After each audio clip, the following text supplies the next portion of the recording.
Hello? Hi, hello. How are you? Is this Hey, Marvin? Tommy. Yeah, it's Marvin. Hey, Marvin. How are you? Just wanted to know this call is gonna be recorded and potentially uploaded. How are you, brother? Oh, I'm doing fine. How you doing? I'm doing good, man. How can I help? Well, I wanted to talk to you a little bit more about the fire movement that I seen in one of your videos, Mm-hmm. and I was just trying to figure out exactly how did you calculate all that, because I wanted to try to run the numbers myself, Okay. to see exactly, because I'm trying to set some goals, because right now Mm-hmm. I'm just kind of you know all over the place with my finances. Mm-hmm. So I figure if I just went through the numbers and just try to see where I'm going, then maybe that'll help me get on track. Okay. All So right. that's So the first question. So it sounds like this, right, Marvin? I want to start investing to get to my goal, but I'm not really sure what my goal is as far as like the exact number. So I don't know right. exactly how much to invest and so on. So all I need help is basically understand exactly like the math behind it. That sounds right? That's exactly right. Yes. Okay. So what you want to do is basically the first question is how much money do you think you're going to need in passive income per year to take care of all of your expenses and for you to be like living a pretty good life? Annually, Yeah. um, 50 grand, 40, 50 grand. Okay. Now, here's what I want to clarify, right? 40 to 50 grand. Now, if you go through the steps that I follow, the ones I created, the 4 steps of financial freedom, by the Mm-hmm. time you're done with those steps, you'll have a full emergency account, 3 to 6 months worth. You'll have, for example, a paid off home and already a large amount of money in your investment fund. Now, this is important because your biggest expense, usually around like 33% of your income to 25% of your income, usually is going to be your house payment, your mortgage payment. So if that is eradicated, you have to think about, well, how much money am I really going to need if I don't have a mortgage or anything? So if you say Right. 50K, that's a lot of money, right? Because you have no mortgage, you have no car payments, you have no debt at all if you follow Okay. the steps. Right. Understand. My number, just to give you like a little example here, is between $30,000 to $40,000. $40,000 being like the high end. But again, Okay. you have 4 main expenses. Those are shelter. In your case, you Mm-hmm. just pay the insurance and the taxes on the property, maybe like $300, $400 per month. You have Right. utilities, maybe like another $200. Now you're at 600 potentially. You have Okay. groceries per person, $200. So now you're at $800 potentially, maybe like let's say 850. And lastly, you Mm-hmm. have transportation, which means gas and insurance. That puts you at maybe like 1,500, maybe like no, not even that much, like more like 1,200 or 1,100 or whatever, right? So that Give or means when take. you Yeah. yeah, so when you do the math, like how much money do I need potentially? We might be looking just like at a premium, right? Maybe like 1,500 times 12. That's more like $18,000 if you follow those steps, right? So if you say, Right. hey, I only need 18K, so now if I say I need $40,000, that means I want to have 22K in extra income, maybe as a safety net also, but also for Mm-hmm. luxury things that I actually want to buy. So if I want to buy a fancy car every now and then or save up for that or buy the new PC, new PS5, whatever you want to buy, you can if you want to because you have that extra money. Does that make sense? No, it makes perfect sense. Yeah. So once you find out exactly what that number is, you want to go ahead. So let's just say for fun here, let's just meet me at the middle here, right? Let's say you're going to need $35,000, right? Okay. Again, everything is paid off, no debt. Emergency account 3 to 6 months. And while you're paying off that home, you're also investing, so you still have a large amount of money in your investment account, in your retirement accounts, and so on. Now, step Right. two is going to be once you have that number, $35,000, you want to divide that number by 0.04. So write down on your calculator 35,000, Mm-hmm. then you I am. divide it by 0.04. What did it give you?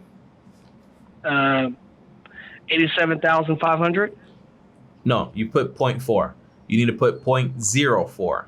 So it should Oh, give I'm you sorry. $875,000. 0.04. Yeah, that's what I got. Yeah. If it was $87,000, wouldn't we all be retired right now? I know, right? Yeah, yeah. little calculating blooper. Yeah, exactly. But yeah, so that says you'll need around $875,000. Now, usually what I do is I usually give myself like a little leg room, maybe of 20% just to be extra. So you might want to multiply that number by 1.2. That basically tells it like, hey, an extra 20%. And that puts it around like $1,000,000 and 50K. But again, that's not really necessary because that 40K already includes a large margin because your necessities are only like around like $18,000 or so. Does that make sense? Yes, it makes perfect sense. Okay. So simple here. Math is simple. You have the number you need, then you divide it by 0.04. Now, the most important thing is why 0.04, right? It's the most important thing because you want to know exactly what you're doing, especially if it's your retirement. Now, the reason we pick 4% is called the 4% rule. And the core idea is that if you have a portfolio of $875,000 and all you do is just take away 4% of that every single year, right? Maybe once a year. But that portfolio keeps growing at around, let's say 8% or 10%. That means you're A, keeping up with inflation, great. And also B, you're never going to run out of money because your money is growing faster than you're taking money out. Now, the way this rule works is basically the guy that created it, he even adjusted it and said, hey, 4% is too conservative, do 5%, but I stick to with 4%. But he says basically that if we have, for example, like a depression, recessions, the worst market conditions ever in history for 25 years, 30 years, and by the way, it could happen, you should not run out of money for a minimum of 30 years. Does that make sense? Yes, it makes sense. That's why we use 4% because it gives us so much leverage to make sure, hey, let's make sure we stay retired. And the good thing is that if you follow the rules and you say, hey, I'm going to save $1,000 first for emergencies, pay off my debt using the avalanche method. I'm going to save a full-blown emergency account. Then I'm going to start paying off the home on a 15-year mortgage. Make sure the home you buy is no more than 33% of your monthly income while you're also investing 10 to 20% of your income. What happens is by the time you're done with this property in 10 years, you've grown your retirement fund to a large amount, but you also have no risk of default on a mortgage because you got no mortgage. So it kind of like levels the whole field because if all you need is 18K to live, but you have 40K coming in income, it means you're pretty good. Does that make sense? Hello? Yeah, can you hear me? I can hear you now, yeah. Yeah, I'm sorry. I faded out. Sorry.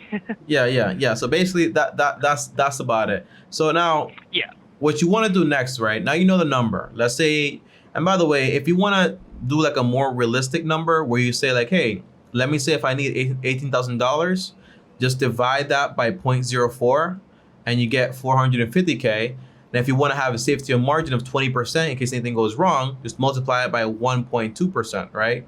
Well, not percent, just do like 1.2. And that gives you like around $540,000.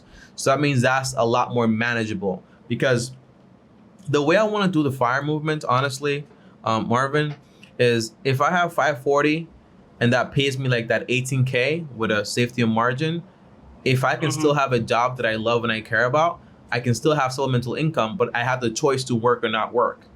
Does that make sense? Yeah. So you can always just keep investing. And keep that's what I want. Yeah. Yeah, exactly. That's what my goal is. I don't see myself ever really stopping working, but like I said, if I find something that I love to do, I would probably keep doing that. I wouldn't. Same here. Yeah.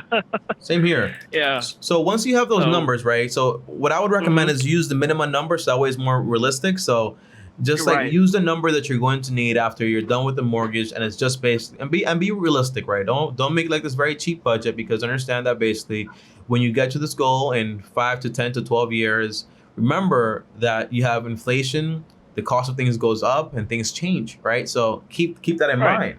So if you say like, hey, you know what, I just need like $100 for food, that's not realistic because you might have kids, you might have a wife and so on, and you have to budget for those things also. So that's why I'm saying have a safety margin of at least 20%. But once you have that number, you want to go to Google and you want to type in, for example, savings goal calculator. Okay. Gotcha. And you want to click, for example, the first link that says www.investor.gov. Once you click that link right there, it'll show you, for example, this little like table. Are you on the website with me right now? Yes, I am. Okay, awesome. So you see where it says step 1, step 2, 3, 4, and 5? Correct. I'll teach you how to fill this up, okay? So on step 1, you want to type in what your savings goal actually is. In your case, let's say it's $540,000, right? You type that in there. Okay.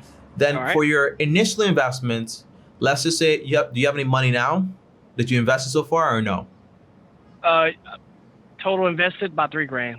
Okay, so let's put in there $3,000, right? And by the way, it's very important you invest the correct way, because what you're doing is you're creating a portfolio for longevity. So if your portfolio is based, for example, on dividend stock, remember that companies, they have like a little time on them, right? So Apple might be here for 5-10 years, but will they be here 30 years from now? You don't know that, because companies go bankrupt all the time. Things change. Competition is ruthless. So that's why, as far as like my portfolio, I invest into index funds. I have a model aggressive portfolio with 80% index funds that are based on stocks, and then 20% on index funds that are based on bonds and so on.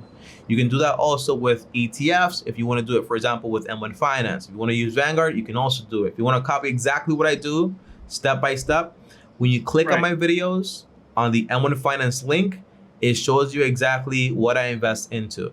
It's around like 7 ETFs and so on. But if you want to invest into those directly into Vanguard through index format, you can just basically call Vanguard, say like, hey, this ETF, what's the index fund for? Just look up on Google. It's fairly simple. Like just put the ETF and be like, oh, index fund format of this one. And it shows you exactly which one it is. Does that make sense? Makes sense. Okay. So 2 is initial investment, 3,000. 3 is, what is your goal, right? Is it to do it in 10 years or is it to do it in 20 years? What's your goal? 20 years.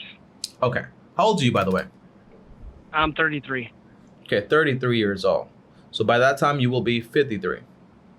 Yes. Okay, awesome. So you get to retire around 7 + 5. That's 12 years earlier than everybody else. Okay, but in reality, I'll tell you this, right? If you follow the plan that I give you, you should be done with the home in like 8 to 10 years. Okay, great. And once the home is paid off, you'll be solid, because at that point, you're still working, you're still having fun, doing whatever you want to do, but you don't really need that much money at all. Okay, now step 4 here is going to be estimated interest rate.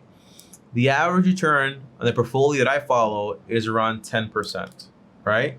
For the past 20 to 30 years. The cool thing is that you're also reinvesting dividends, which might be around an extra 2%, but I like to be modest, so I put 10% as an overall thing in case you have like market fluctuations.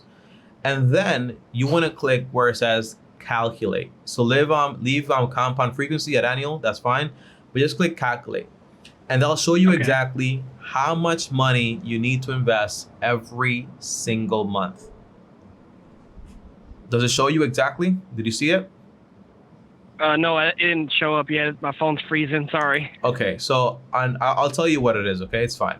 You need to invest $756.32 for the next 20 years to get to your goal of $540,000. Now, this is very important, right? Because $756 is a lot of money. Times 12, that's around $9,072. That means you're maxing out your Roth, that's $6K, and the other $3K you're putting into your Roth 401K, and potentially even getting like a little match from your employer. Now, do you want to get personal here, and do you want to create a real plan to have everything concrete? Yes. Okay, awesome. So how much money do you make per month right now? Per month, I make $4,500 a month. Congratulations, that is awesome. So that's $4,500. Do you have any debt? I do have some credit card debt. Total credit card debt I have is right at $4,300.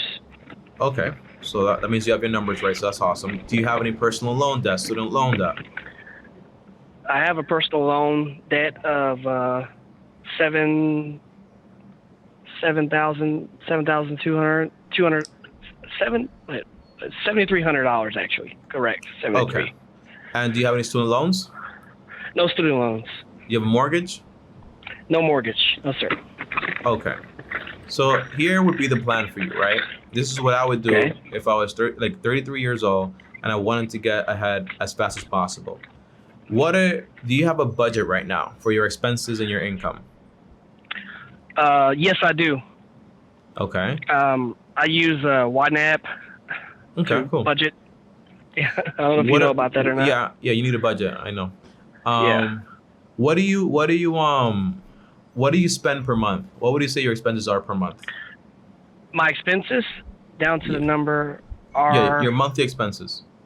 $1,500.71 down to the cents. Okay. So how long have you had this job for? I just started this new job. This is my second month there. Congratulations. Thank you. All right. So that means you have like a little you have cash flow around $3,000 after all your expenses. Now, yeah. The thing is this, right? Do you have any cash? How much cash do you have? Cash, I have right here. I got $4,000 in cash. Congratulations, that's awesome. All right, so that's $4,000 in cash. So what would I do if I were you right now today? Okay, yes. First thing is I would take $1,000 and put it on the side for emergencies, right? Okay. Right. I would take $3,000 and pay down the credit card debt in this order, or pay down the debt in this order. I use the avalanche method. It means you pay the debt with the highest APR. Most likely, the credit cards charge you the most money. So if you have multiple credit cards, look at exactly which one costs you the most money, and you say, okay, I'm going to tackle this one right here, and you tackle that one first. So now, it's very important, right, Marvin, that you don't stop paying any of the debt. Just pay the minimum on all the debt. But the credit card or the debt with the highest APR, you throw all the extra money over there. Does that make sense? Makes sense. Yes, sir. Okay. And that way you get out of credit card debt, you get out of your personal loan debt, and that way you're free and clear. You owe nobody any money.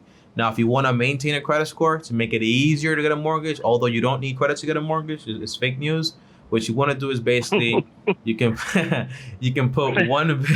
You can making me laugh. You tripped me up with that one. I'm sorry. Yeah. You made me laugh. You can put one bill on each credit card, and you can just set it to auto pay in full. You can cut the credit cards, never use them again, and they will maintain the credit score, and they will rise as you keep doing that over and over automatically. Your Netflix bill, your Spotify, your internet bill, whatever it is, you put one on each of them, and that is it. You maintain a credit score, but this way you never go back into debt. Okay? Right. Okay. So the first step is you get out of debt. Now, I follow this. I wish I had more time with you, but I follow like a 6-step like purpose plan for my money. So every time I get paid, I split my money in this format. These 6 things are basically emergencies at the top. So in your case, it's just $1,000 inside there, plus 1% of your income every time you get paid. Because in the beginning, that's not your priority. Your priority is to get rid of debts.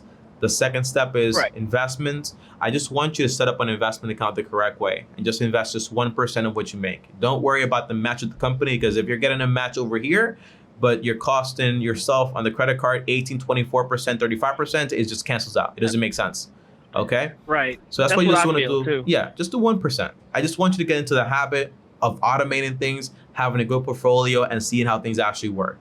And then the third thing is going to be debt reduction.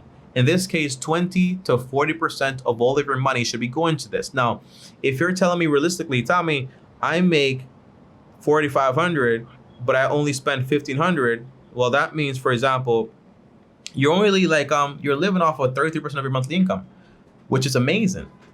So that gives you another like 67% of your income to tackle this debt and do everything else you have to do. Oh wow, I never really thought about it that way. Yeah, you have to do things in percentages. That way you get everything like locked down. And this way, because sometimes you say like, oh, this right here is my budget, $1,500, but then the money's not there because you kind of use it on other stuff. So that's why when you put things in percentages and you give your money this job, that way you don't mix things up. So your debt reduction, you put 20 to 40% into that account towards tackling all of that debt. Then you have the expense purpose, right? That's the fourth account. Right. That's going to be just for your main expenses. A human being has 4 main expenses. Everything else is not necessary. You have, unless you have like child support, that's different. You have shelter, utilities, groceries, and transportation. That's all you need. So when you get that budget very, very close like that, you maintain that budget for the first time, right? Because basically you're trying to get to the goal of financial freedom. Once you achieve that goal, you can kind of like loosen up, add subscriptions in there, add, I want to buy this, I want to buy that. You can have those things in there. I want to spend more money on food, all this stuff, that's fine. But when you get first started, you need to have a very strict budget. So expenses. Right. Then you have number 5 is fun. I want you not to be miserable while you do this, but I want you to feel pain so you never get into credit card debt again. So you get like 1% towards fun. Because I want you to feel like what having fun is like a taste for what setting money aside for having fun is. But I don't want you to feel like, hey, I'm doing great, because you're still in debt, right? So just 1%, 4,500 times 1%, that's like $45, if I'm not mistaken, right? Per month. Yes. You can use that money, take yourself to Chipotle, get some extra guac on it, and live the lavish life, right? Right. You can do that. And then lastly, you have charity. Are you a Christian? Are you part of religion or something like that? I'm Christian, yes. Do you I think it's called teething. Do you teeth? Tithing. Yeah, tithing. There you go. Teething is for kids. You're killing me. I tithe in different ways.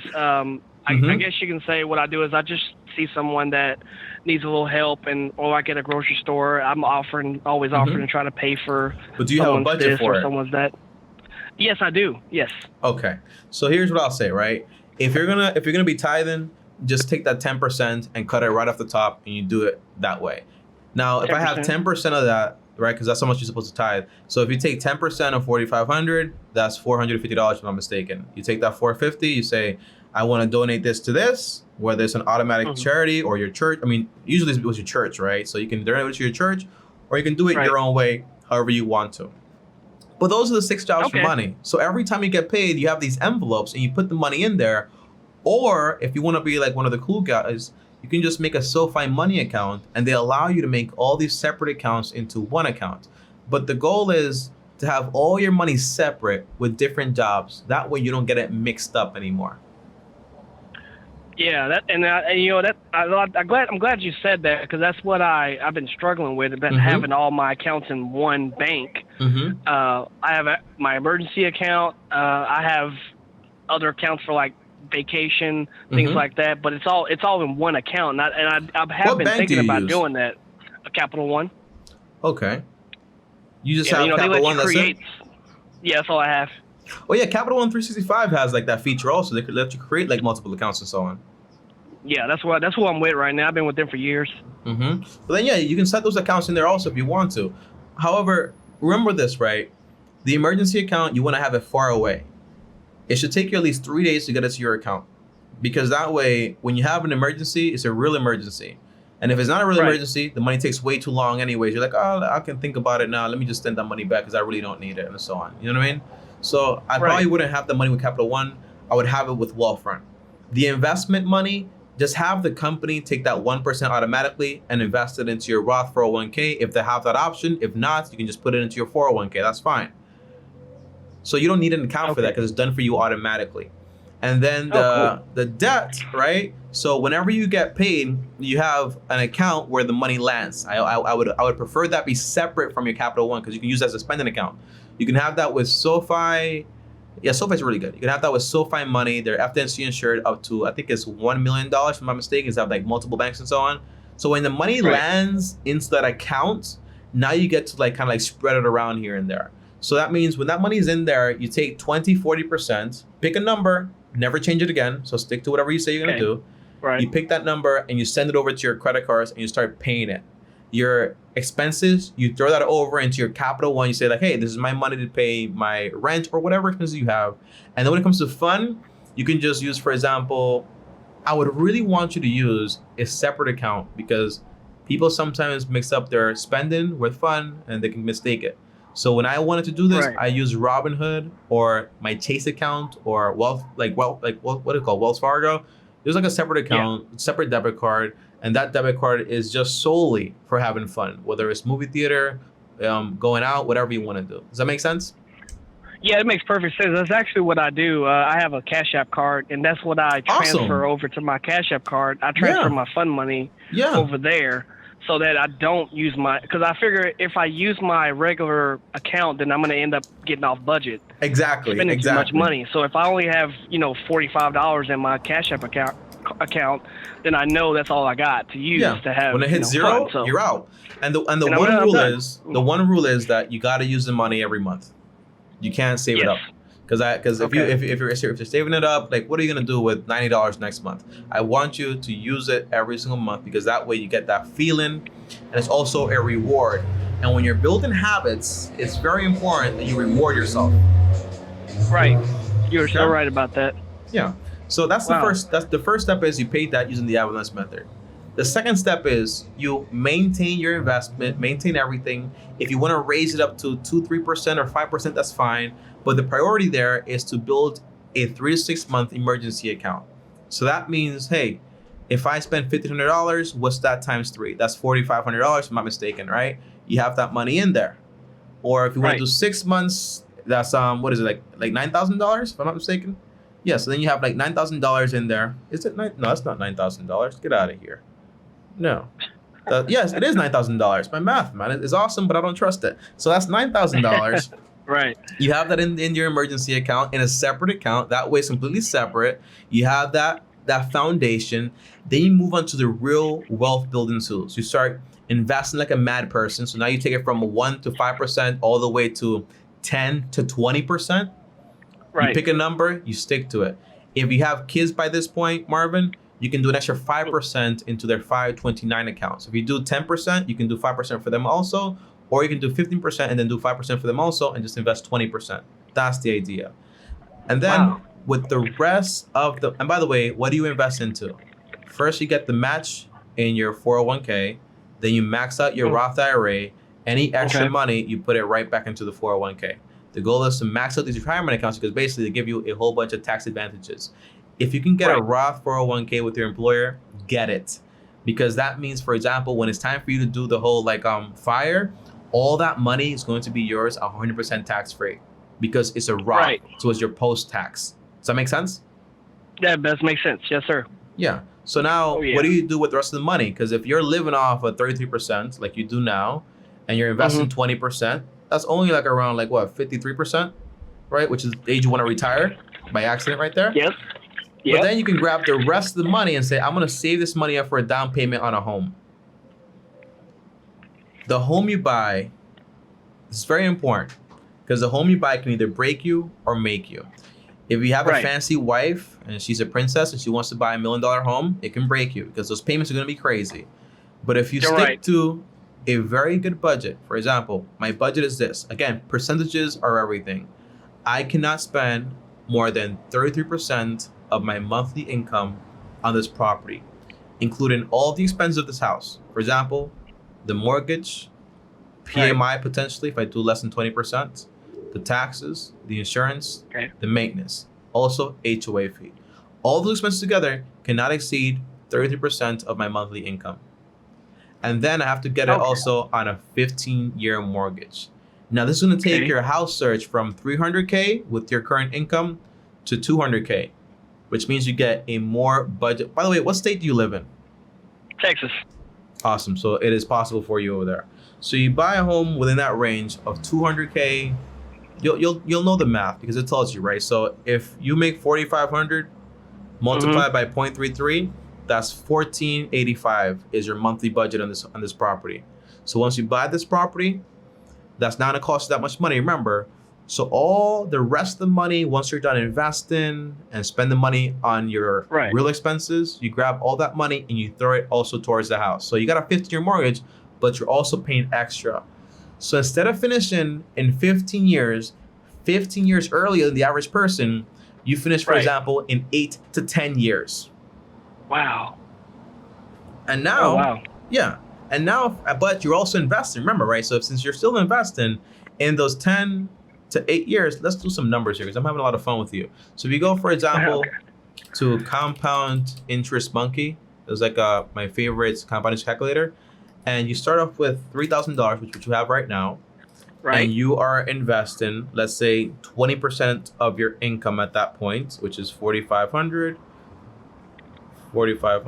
multiplied by 0.2. That's $900 per month, which is over your budget, which you actually need to get to your goal, but that is awesome. Multiplied by 12, that is $10,800 per year. You finish the house in 10 years at a 10% return, you will have invested around $190. Yeah. So now you that's crazy. It's crazy, right? So now you have $100 $100. But more importantly, you also have no mortgage.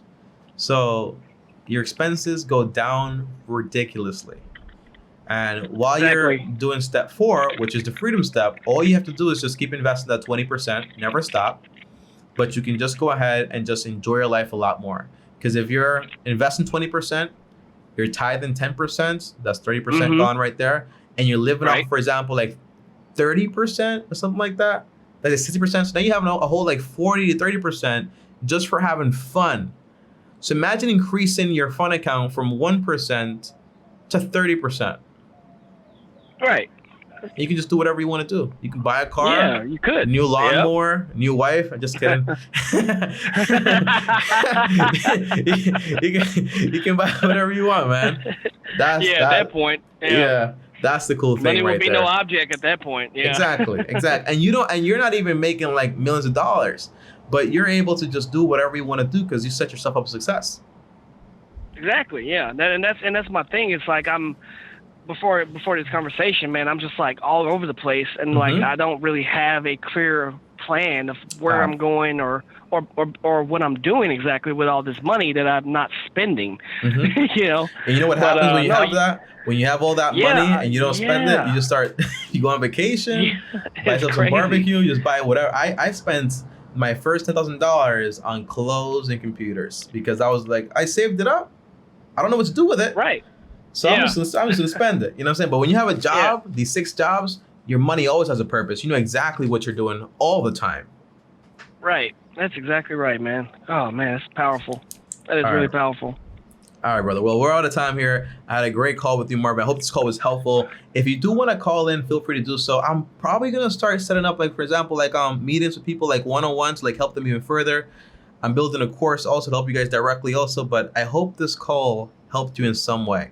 If you have questions, these calls are free though. Yes. So you can just schedule another call while these calls are still free. Okay, take advantage of it. Okay, so it's basically like 100% discount. Oh, I intend to take advantage of it. I was just about to ask you about that. I was so I can reschedule another one of these, right? Yeah, whenever you want to. Whenever you want to. Feel free to schedule another call. All right? Oh, okay, I'll definitely do that, Tommy. Hey, Tommy, thank you so much, man, for speaking to me today, man. I really appreciate what you do, and I love your channel, man. I'm always watching your new episodes. I mean, your new uploads every day. Yeah. You're consistent with it, man. You're just awesome. Thank you, brother. I appreciate you, man. Keep it up, and welcome to the long-term team, okay? All right, brother. All right, peace out. All right, peace out. All right, guys, so that right there was Marvin. When I picture my audience and who those people are, I always picture someone like Marvin. Someone that is excited to get started, but just doesn't really know how to get started. And then when you like click things in for them, they're like, wow, I know exactly what to do. And that's always been my job. That's always been my dream, just to help a person take it from point A all the way down to point Z. Okay, that's my goal. Okay, guys, I'll see you guys tomorrow. Thanks for watching these videos. I really appreciate it, guys. You guys don't understand this. Thank you guys so much. If you guys want to join me on my next call, feel free to do so. Link down below to these calls. Schedule a call, and I'll give you a call directly. Thanks for watching. Like, subscribe, hit the bell so you get notified. Helps the channel a lot, helps it grow, and all that stuff. So thank you guys so much. And on top of that, also, if you want to watch more content like this, here's another video here, and click my face right here. And peace.